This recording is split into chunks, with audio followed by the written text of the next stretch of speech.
Okay, so welcome to Eye Surgery Prep. My name is Mark Sowers, and today we're going to review some of the anatomy and some of the terms associated with eye surgery, and we're going to preview some of the procedures done during eye surgery. So first, let's take a look at some of the anatomy involved in eye surgery or ophthalmic surgery, eye surgery.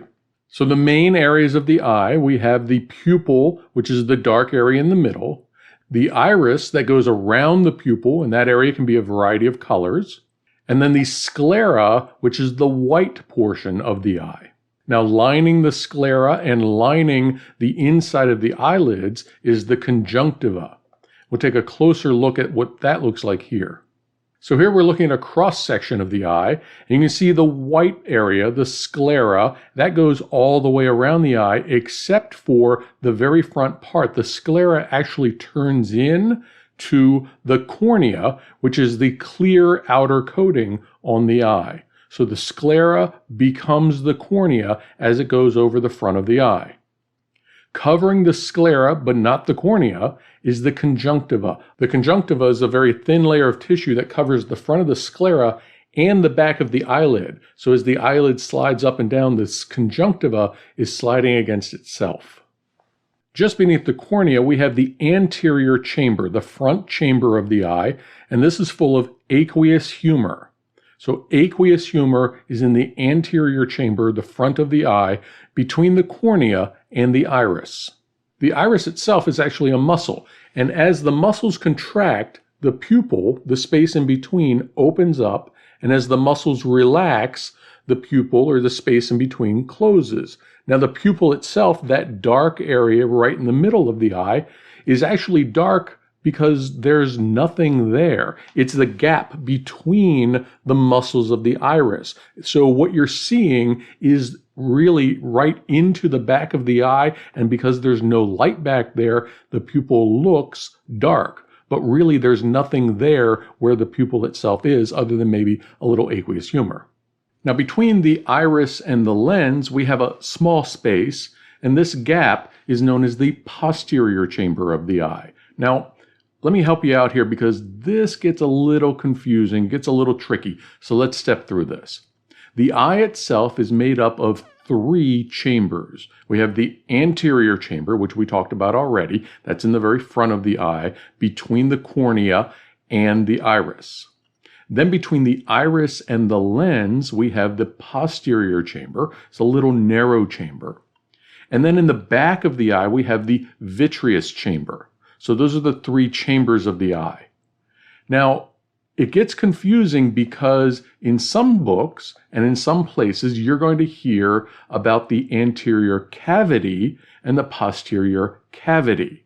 Now, that's different than the anterior and posterior chambers, which are actually both part of the anterior cavity. So the anterior cavity is the space in front of the lens. This includes the anterior chamber and the posterior chamber. So think of it as the anterior chamber of the anterior cavity or the posterior chamber of the anterior cavity. I know, not confusing at all. Sarcasm. Okay, so behind the lens, we now have the vitreous chamber. This is sometimes known as the vitreous body, and also sometimes known, not confusing at all, again, sarcasm, as the posterior cavity. That's different from the posterior chamber, which is in the anterior cavity. Just go with me. Okay. Now, the anterior cavity, anterior chamber and posterior chamber, both contain aqueous humor. That's that very water-like substance. Behind the lens, in the posterior cavity, in the vitreous chamber, we have vitreous humor. And that's sort of a thicker, almost jelly-like substance. So the vitreous, or the vitreous humor, is a very jelly-like substance, whereas the aqueous humor up in the front of the eye, that's more of a liquid, very watery kind of substance. So between the iris and the lens is the posterior chamber of the eye, again full of aqueous humor. Now the lens itself is what helps to focus the light on the back of the eye. As the light comes in, it is focused by this lens and hits the retina on the back of the eye. Now, as you change your focus from something near to something far away, the shape of that lens is going to change. And we have muscles called the ciliary body, and they're connected, those muscles, the ciliary body, are connected to the lens through a suspensory ligament. So as those muscles contract, it stretches that lens out, changing the shape, sort of contracting it a little bit. And as those muscles relax, the lens sort of fattens up a little bit. It becomes more convex. So that changes the focal point of the light when it hits the back of the lens. And again, those changes help you focus on something either close up or very far away. Now, behind the lens, we go into the large vitreous body, or the vitreous chamber of the eye. And again, this is where the vitreous humor is contained. Around the back of the eye, we have the retina. Now, the retina covers much of the back of the eye, and you can see that here in yellow. The retina sits on the choroid, which is this orange or red area that you see here. This is the very vascular area of the eye. This is where all the blood vessels sit, and they feed the retina. And then again, the outer layer, that white layer, is the sclera as it continues all the way to the back of the eye. The retina itself is made up of special cells called rods and cones. Rods are good at detecting bright or dim light, but not really in color, whereas cones focus on color. The rods, and especially the cones, will concentrate in an area of the retina called the macula, which is a region at the very back part of the eye. And then in the center of the macula, we have this little indent here. This is called the central fovea, where we have almost exclusively cones packed very tightly together to give very fine vision at one point. Now, some distance away from the macula and away from this central fovea, we have the optic nerve. It sort of enters from the side and maybe a little bit down. And it is this optic nerve that takes the signals from those rods and cones and sends them on to the brain. So to keep the eye protected, we have tears, and many of the accessory structures of the eye are involved in producing and removing those tears. So tears are actually made up of two different types of things. One, we have sort of a watery substance, and two, we have sort of an oily substance. So the watery substance in tears is produced in the lacrimal gland, which is a large gland in the lateral upper portion of the eyelid, and that produces again that watery substance, the watery portion of the tears. And then all along each eyelid itself, on upper and lower sides, just under where the eyelashes come out, we have meibomian glands, and we have several of these all along each eyelid, and these glands produce sort of an oily substance. And the combination of the two, the water from the lacrimal gland and the oils from the meibomian glands, combine to produce tears. So why do we have these two substances? Well, the water obviously is what you normally think of as tears. It's what moisturizes the eye. It's what washes the foreign substances away. But then to keep the eye from drying out, you're going to cover that layer of water with a very thin layer of oil. And that oil doesn't allow for evaporation of that water, so it helps to keep the eye moist. So you have a thin layer of water right over the eye itself, and then you have a thin layer of oil right across the top of that water, and that keeps the water from evaporating.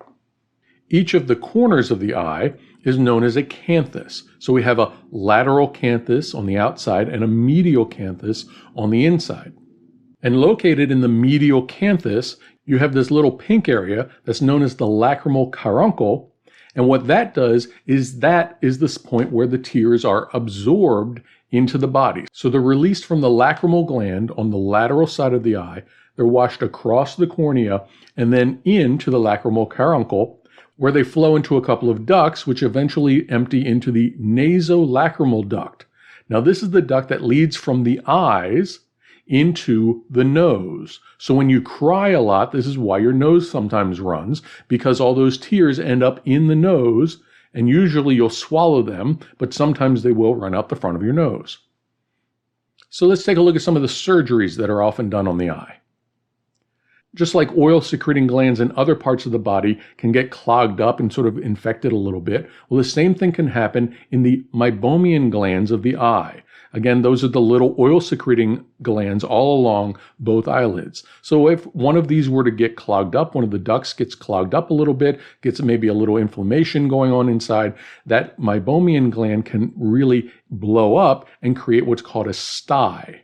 Now this stye, it's sort of a lesion or a lump inside that meibomian gland, and we can go in and remove that in something called chalazion surgery.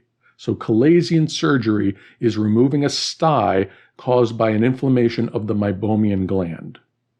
Now normally as the eye opens and closes, the eyelashes come together. They're sort of pointed outward.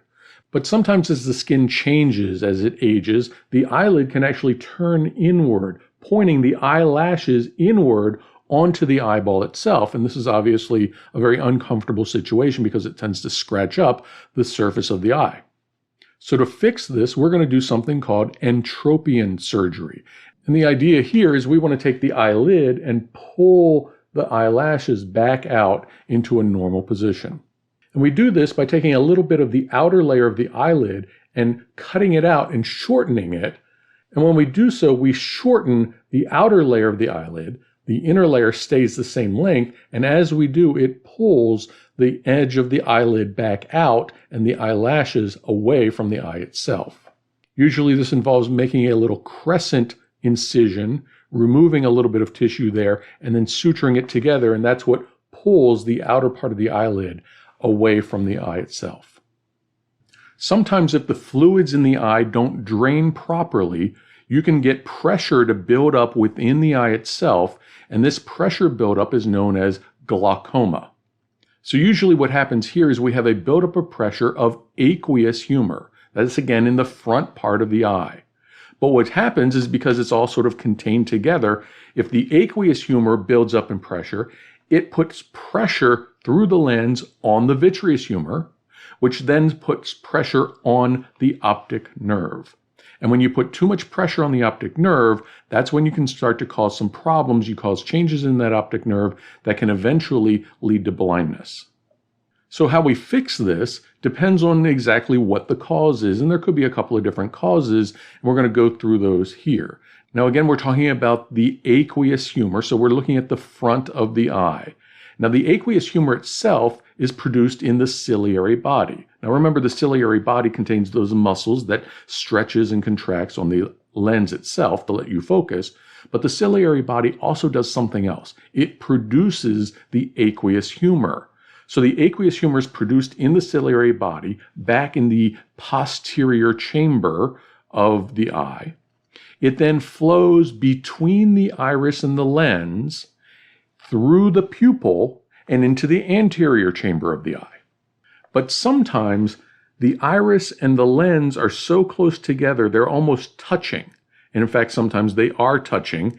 And in that case, the aqueous humor can't flow from that posterior chamber to the anterior chamber.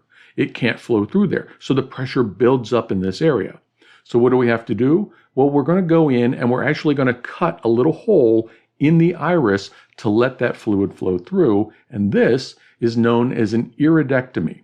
So an iridectomy is making a hole in the iris to help relieve some of that pressure causing the glaucoma. Now in this case, I'm showing a picture of the older method of doing an iridectomy, where we would actually go in and with a pair of scissors sort of cut away a little piece of the iris and leaving that visible hole there. Nowadays, this is more often done with a laser, and it's very easy to just sort of use the laser beam to shoot through there, create a little opening, and allow that aqueous humor to flow from the posterior chamber to the anterior chamber.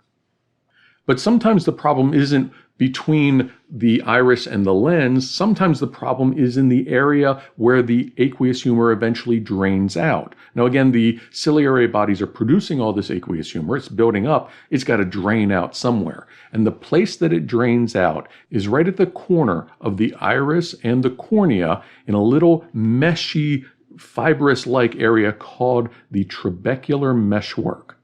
Now through this area, the aqueous humor flows into something called the canal of Schlemm. And this canal, this little ductwork, carries the aqueous humor away from the anterior chamber and into the blood vessels of the eye, where it's drained back into the bloodstream. Now, as you can imagine, all this little ductwork and all these little holes in this trabecular meshwork can kind of get clogged up, or maybe they just get closed up a little bit, so the aqueous humor can't drain properly back into the bloodstream. So in this case, we have a couple of options. We're going to do something called a trabeculectomy. So a trabeculectomy is cutting a hole through the trabecular meshwork and actually through the sclera, but not through the conjunctiva. So we're going to leave the conjunctiva in place. We're going to cut a little hole through the sclera, letting that aqueous humor drain into this little bubble area. And this little bubble area is called a bleb. And what this bleb does is actually creates a larger area along the sclera where that aqueous humor can be reabsorbed into the blood vessels. And again, we used to go in and actually cut a hole through the trabecular meshwork. Nowadays, we'll use a laser to do that kind of work. But a very common way of dealing with glaucoma would be installing a glaucoma valve, and you can see a couple of those here. Now in this case, the valve sort of does the same thing as the bleb, and it has a little shunt that goes into the anterior chamber, so it's pulling that aqueous humor from the anterior chamber, releasing that pressure, and then it releases it into the back of the eye where it's reabsorbed way back there. Most of the valve is placed behind the eyelid over the top of the eye where it can't be seen. Usually all that can be seen is the little tip of the shunt, as you can see here, protrudes into the anterior chamber just above the iris. If the eyes themselves do not align properly, this is called strabismus, and often we'll go in and correct this. This is caused by muscles in the eye that are not pulling the eyeball in quite the right direction. Now, the eyeball itself is surrounded by several extraocular muscles. Extraocular meaning outside the eyeball, or extrinsic, again, outside. So these muscles are outside the eyeball, sort of hidden behind the eyelids. And these muscles are what pulls to turn the eyeball one way or another, or to tilt the eyeball up and down. And again, these muscles are usually named using your directional terms. You have superior, which is the muscle at the top, inferior, the muscle at the bottom. We have lateral, which is the muscle on the outside of the eye, and medial, which is the muscle on the inside of the eye. So if we have a situation where the eyeball is tilted upward, higher than it otherwise should be, what we have is a muscle at the top, which is a little too short, and maybe a muscle at the bottom, which is a little too long. So what we can do is we can actually go in and cut each of these muscles, removing a section of the bottom muscle, shortening that muscle a little bit, and then maybe moving the attachment point from the top muscle back in the eyeball a little bit. And by doing both of these just very slight adjustments, we can bring that eyeball back into alignment. A Dacryocystorhinostomy. There's a fun word. There's a reason we shorten it to DCR. Dacryocystorhinostomy. Again, let's break this down. Ostomy, the O, that means we're creating an opening between something. Dacrocyst and rhino, those are our two terms. So those are the two items that we're creating the opening between. The dacrocyst is the lacrimal duct. This is the duct that leads from the eye into the nose. And the rhino meaning the nose itself. So what we're going to do is create an opening between the lacrimal duct and the nose itself. You say, well, why would we do that? Because there's already an opening there. Yes, but sometimes that opening can get clogged up. Sometimes the lacrimal duct can get clogged up, in which case tears will not drain properly into the nose, and they'll sort of run out the eye. You'll be crying a lot, or look like you're crying a lot. So what we're going to do to fix this is we're actually going to create just a little opening directly across into the nose. Now notice as the lacrimal duct goes all the way down to the bottom of the nose. Well, we can create an opening through the bone directly across into the upper part of the nose. And you can see that here where we've created this little opening between the lacrimal duct and the upper part of the nose. This creates a new pathway for those tears to flow into the nose. Sometimes we'll put a little shunt in place that'll help keep that new pathway open. Sometimes this will be temporary. We can just go in and remove it a little bit later. Sometimes we may leave it in there for a more permanent situation. The way we would make this opening is usually by inserting an endoscope and a tiny little burr through the nose itself, up into the upper portion of the nose, and then very gently cutting through the bone into the lacrimal duct itself. Sometimes we have to remove part or all of the eyeball, and this is often called enucleation, but there are actually 3 different terms that mean slightly different things. They sound very similar, but they mean slightly different things. So we have evisceration, enucleation, and exenteration. Now, one of these terms may look familiar because we were talking about exenteration when we were talking about OBGYN surgery and pelvic exenteration. In that case, we were removing all of the contents of the pelvis, or very many of the contents of the pelvis. So an exenteration is not just the item itself, but it's all the surrounding items as well. As you can see here, we're taking not just the eyeball itself, but all the surrounding muscles and all the other surrounding tissues. Now, a little bit less extreme than exenteration, we have enucleation and evisceration. These are very similar.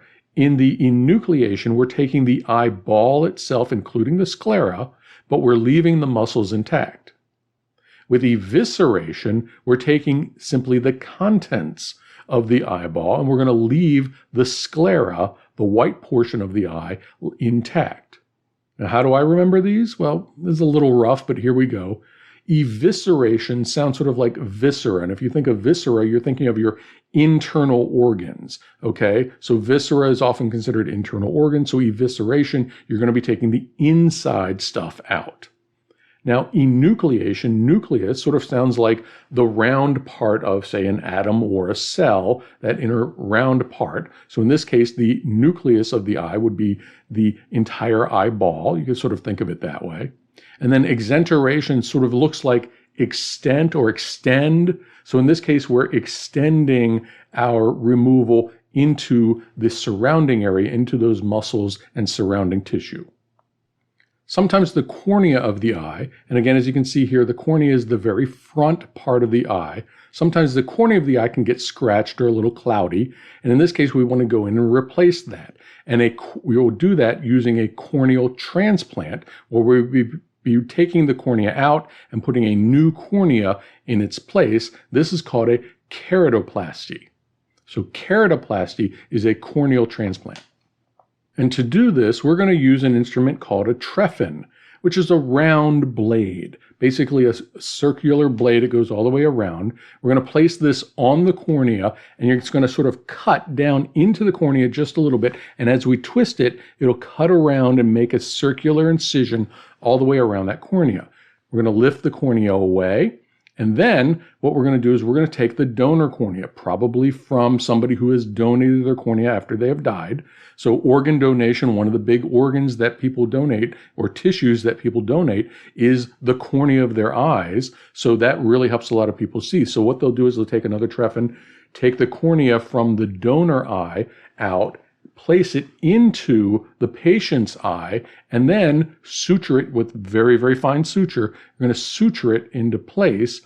And here's what those sutures look like, sort of radially around that cornea, holding the new cornea in place. But sometimes it's not the cornea, which is the outer part of the eye, that becomes cloudy. Often with age, and this is sort of a normal thing, the lens, which is the inner area of the eye that sort of stretches and focuses the light, that piece can become cloudy. This is called a cataract. And in order to fix this condition, we're actually going to go in, remove the old lens, and replace it with a brand new artificial one. So cataract extractions are actually a very common type of eye surgery. And in this case, what we're going to do is we're going to make a small incision onto the side of the cornea, go into the lens itself, and use something called a phacoemulsifier. And basically, this is sort of like an ultrasound thing that shakes up the lens very quickly, and as it does, it sort of shatters it, breaks it into pieces. Then we use a very fine suction and sort of suck those little pieces, what's left of the lens, out, removing it completely, making it clear. Then we're going to use another tube in which we wound up or rolled up this new artificial lens. We're going to insert it into the eye, release it, and then guide it into place with these two little strings that are going to hold the new lens in place. and instantly the patient is able to see much more clearly than they were able to see before.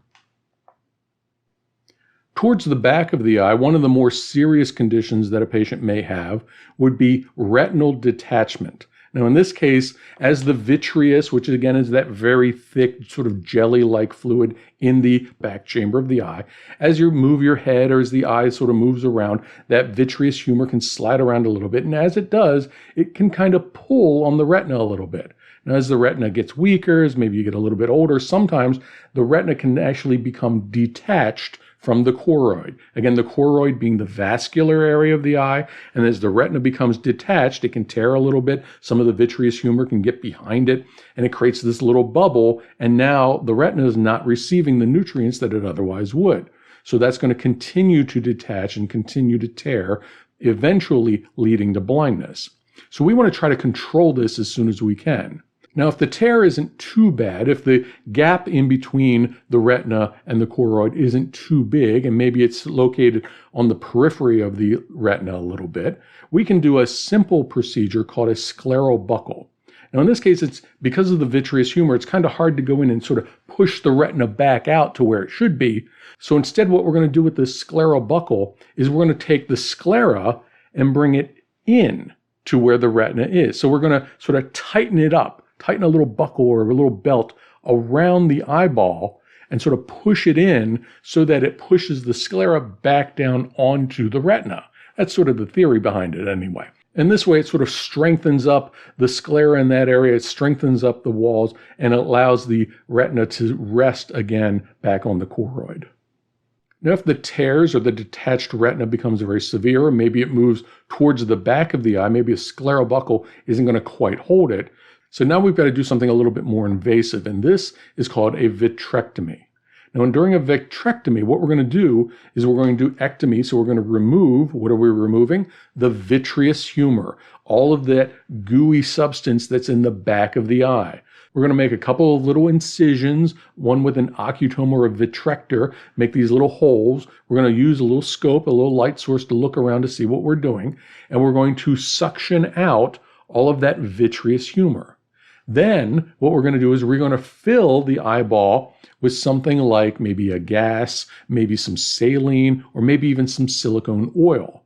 And that is going to push the retina back out to where it belongs up against the choroid.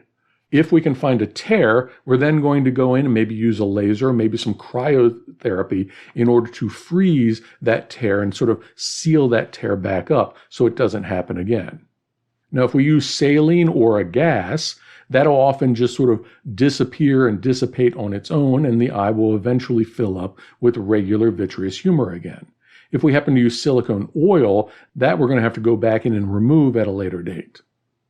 So that's a quick look at some of the anatomy of the eye and some of the procedures that we can do on the eye and the reasons that we'll do them. And I hope it prepares you for your regular eye surgery lecture.